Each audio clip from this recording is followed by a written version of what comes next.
করা উচিত। নরেন্দ্র মোদীর বায়োলজিক্যাল মন্তব্যে এভাবেই খোঁচা দিয়েছেন মমতা বন্দ্যোপাধ্যায়। মথুরাপুরের সভা থেকে তৃণমূল নেত্রী বলেছেন, নিজেকে ঈশ্বর ভাবতে শুরু করেছেন নরেন্দ্র মোদী। তবে তো মন্দির বানিয়ে ছবি রেখে পুরোহিত দিয়ে পুজো করতে হবে। তৃণমূল নেত্রীর প্রশ্ন, নরেন্দ্র মোদী বলছেন তিনি বায়োলজিক্যালি জন্মাননি, তবে কি আকাশ থেকে পড়েছেন? বলছেন ঈশ্বর তাকে পাঠিয়েছেন।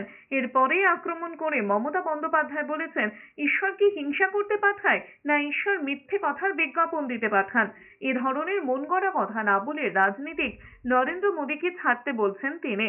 কাশীতে প্রচারে গিয়ে প্রধানমন্ত্রী দাবি করেছেন, ঈশ্বর তাকে বিশেষ কাজের দায়িত্ব দিয়ে পৃথিবীতে পাঠিয়েছেন। তিনি বিশ্বাস করতে শুরু করেছেন জৈবিক পদ্ধতিতে তার জন্ম হয়নি। আজকে বলছে আমার বায়োলজিক্যাল জন্ম নয়। বায়োলজিক্যাল জন্ম মানে তার বাবা মা কেউ নেই, আকাশ থেকে এসছেন উনি। বুঝলেন কিছু?